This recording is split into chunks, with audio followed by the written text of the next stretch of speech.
Bonjour à tous, bien-aimés. Je vous invite à une lecture dans Philippiens chapitre 1 et je vais lire à partir du verset 27. Philippiens chapitre 1 à partir du verset 27. Il nous est dit ceci, seulement conduisez-vous d'une manière digne de l'évangile de Christ, afin que soit que je vienne vous voir, soit que je reste absent, j'entends dire de vous que vous demeurez ferme, dans un même esprit, combattant d'une même âme pour la foi de l'évangile, sans vous laisser aucunement effrayer par les adversaires, ce qui est pour eux une preuve de perdition, mais pour vous de salut, et cela de la part de Dieu. Car il vous a été fait la grâce par rapport à Christ, non seulement de croire en lui, mais encore de souffrir pour lui, en soutenant le même combat que vous m'avez vu soutenir, et que vous apprenez maintenant que je soutiens. Amen. L'apôtre Paul, donc, encourage les chrétiens de Philippe et lorsqu'il les encourage, eh bien, il leur dit ceci, conduisez-vous d'une manière digne de l'évangile. Et lorsque c'est l'apôtre Paul qui vous écrit cela, lorsque vous recevez un courrier de l'apôtre Paul et que ce courrier vient de la prison où il se trouve à cause du nom de Christ, eh bien, lorsque vous recevez ce courrier et qu'il vous dit, eh bien, conduis-toi d'une manière digne de l'évangile, eh bien, tout de suite, vous pensez dans votre esprit, mais si je me conduis comme Paul s'est conduit, c'est-à-dire d'une manière digne de l'évangile, je risque moi aussi de me retrouver en prison. Et nous voyons à travers cela que servir Christ, ce n'est pas comme un amusement, ce n'est pas une partie j'allais dire presque de plaisir. Ce n'est pas qu'il y a de la souffrance à cela, mais que cette souffrance, c'est une bonne souffrance. Servir Christ, c'est la réalité. Servir Christ va entraîner des combats, va entraîner des souffrances. Mais ces souffrances, eh bien, elles procurent une joie, elles procurent une paix. Pourquoi? Eh bien, parce que derrière, ce n'est pas tant la souffrance qui nous procure la paix, mais c'est surtout le fait que, Seigneur, je n'ai pas flanché, j'ai tenu ferme. Malgré les difficultés, malgré les souffrances, je suis resté attaché à toi. Et lorsque vous commencez à vivre cela, eh bien cela crée en vous vraiment cette joie de dire, Seigneur, rien ne me séparera de toi, comme Paul pouvait le dire. Et ce qui est intéressant, c'est que cette attitude qu'avait Paul, cette détermination, cette consécration qu'avait Paul d'aimer Christ, quelles que soient les circonstances, elle ne lui était pas réservée. Parfois, on pourrait se dire, mais c'est simple, c'est facile pour Paul de dire cela. Ou peut-être, oui, c'était difficile pour Paul, mais Paul était un homme exceptionnel et donc pour lui, eh bien, parce que c'était un homme exceptionnel, ça lui était réservé. Mais la réalité, c'est que Paul dit ceci, conduisez-vous d'une manière digne de l'évangile, afin que soit que je vienne vous voir, soit que je reste absent, j'entends dire de vous que vous demeurez ferme dans un même esprit. Et puis, je vais aller beaucoup plus loin, en soutenant, verset 30, en soutenant le même combat que vous m'avez vu soutenir et que vous apprenez maintenant que je soutiens. C'est-à-dire que Paul dit, eh bien, regardez mon exemple, regardez comme, eh bien, je tiens ferme. Et si moi je tiens ferme, vous aussi vous pouvez tenir ferme. Et je crois que Paul est en train de nous parler là à travers ces paroles. Il est en train de te dire, mais quel que soit ce que je traverse, le Seigneur est avec toi, tu dois t'attacher à Christ et tu dois mettre Christ en premier. Et ça va même plus loin que cela, parce que dans ce passage, l'apôtre Paul va utiliser le terme même de modèle. Voyez, seulement conduisez-vous d'une manière digne de l'évangile. Et parfois nous pourrions se dire, mais face à la souffrance, comment puis-je encore tenir ferme? Comment puis-je encore me comporter d'une manière digne de l'évangile? Eh bien, l'apôtre Paul dit que à travers cela, la souffrance n'est pas une excuse, au contraire, pour abandonner. Il va dire, j'entends dire que vous demeurez ferme. Et donc, l'église de Philippe, qui traversait aussi des persécutions, eh bien, il entend dire, le témoignage de l'église de Philippe remontait jusqu'aux oreilles de Paul. Et Paul disait, mais j'entends dire de vous que vous demeurez ferme, dans un même esprit, combattant, et je voudrais vous encourager, je voudrais t'encourager à toi qui entends cette parole, à ne pas baisser les bras dans le combat, mais au contraire, à avoir un esprit combattant d'une même âme pour la foi de l'évangile. La foi de l'évangile, c'est croire en la puissance de l'évangile. La foi de l'évangile, c'est croire que quelles que soient les circonstances, eh bien l'évangile de Christ est plus puissant. L'évangile de Christ est capable de changer et de transformer les situations. L'évangile de Christ ne se laissera pas arrêter par l'ennemi de nos âmes. L'évangile de Christ ne sera pas arrêté par les persécutions. Et c'est ce que Paul est en train de proclamer du fond de sa prison. Et c'est ce que je crois que toi aussi tu dois être en mesure de proclamer, que moi aussi je dois être en mesure de proclamer. Oui, parfois nous vivons des situations qui nous dépassent. Parfois nous ne savons pas comment réagir. Nous ne savons même pas comment nous allons pouvoir nous en sortir. Mais je crois que c'est à ce moment-là qu'il faut actionner justement la foi de l'évangile.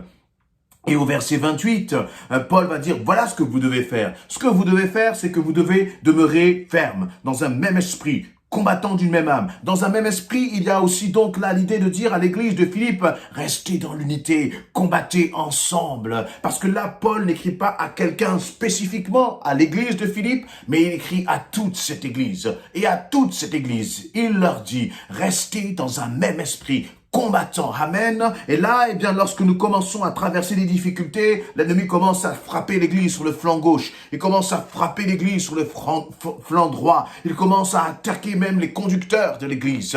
Mais je crois qu'au contraire, dans ces moments-là, c'est à ces moments-là qu'il faut rester soudé, qu'il faut rester dans l'unité, qu'il faut marcher main dans la main. Alors, à toi qui entends peut-être ces paroles, je ne sais pas quelle est ta relation avec ton église, là où tu te trouves, peut-être partout dans le monde entier, mais je crois que c'est à ce moment-là qu'il faut rester attaché, qu'il faut demeurer avec un esprit combatif et d'une même âme en plaçant ta foi vraiment dans la puissance de l'évangile. Ça, c'est ce que tu dois faire. Et qu'est-ce que tu ne dois pas faire? Eh bien, l'apôtre Paul le donne au verset 28. Il va dire, sans vous laisser aucunement effrayer par les adversaires.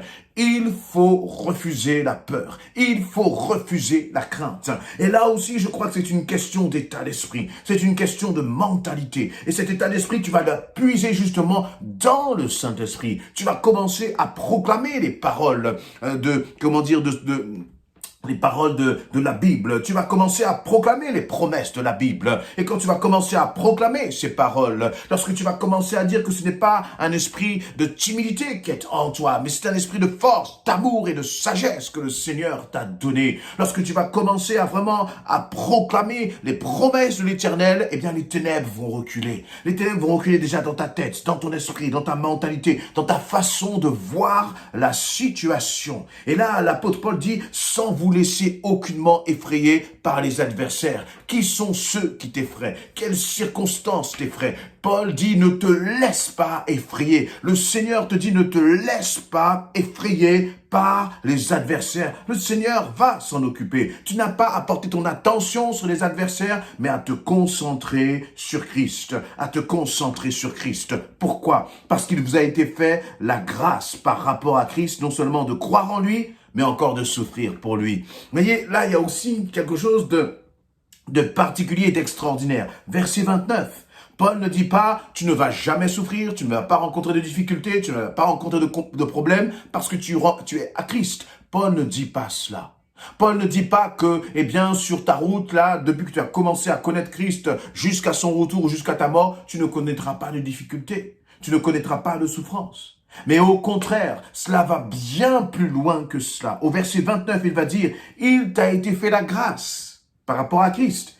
Non seulement de croire en lui, ça nous le concevons parfaitement. C'est une grâce de connaître Christ. C'est un privilège. C'est un amour, c'est quelque chose qui est immérité. C'est un don immérité de connaître Christ et de croire en Jésus-Christ. C'est un don immérité qu'un jour nous ayons entendu parler de Christ et que les écailles de nos yeux soient tombées et que nous puissions voir clair que Jésus-Christ est le Sauveur. C'est une grâce, c'est une bénédiction. C'est quelque chose qui nous est immérité mais que le Seigneur nous a donné.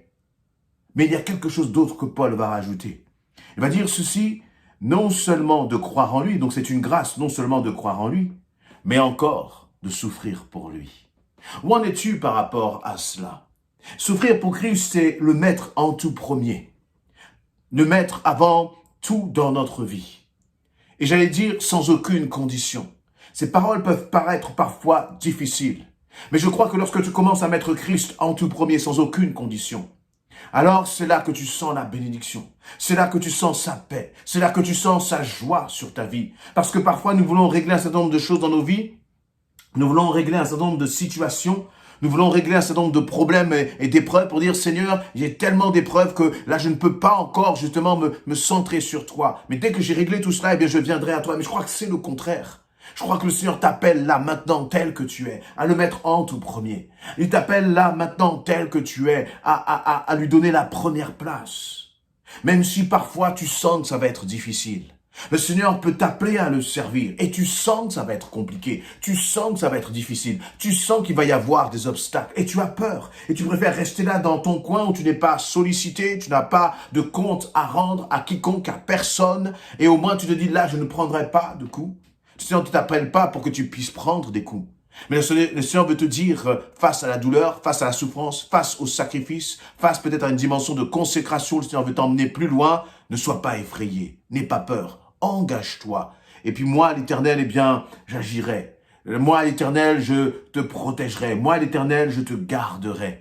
Et je rappelle qu'encore une fois, celui qui écrit ces lettres, l'apôtre Paul, se trouve en prison. Et de sa prison, eh bien, il dit, c'est pour moi une grâce, Seigneur, de souffrir pour toi. Et c'est ce qu'il voudrait communiquer aux autres chrétiens.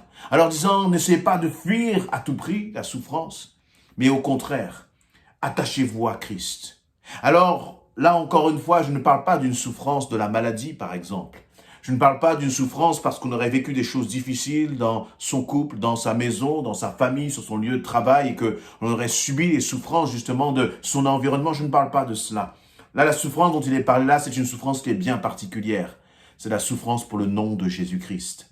C'est cette souffrance qui va consister à, parfois lorsqu'on va demander, on va nous poser des questions sur notre foi. Nous allons avoir honte, nous allons nous dissimuler parce que nous savons que nous risquons d'être rejetés. Nous savons qu'il peut y avoir même des conséquences dans notre travail, dans notre maison ou je ne sais quel autre lieu dans notre voisinage.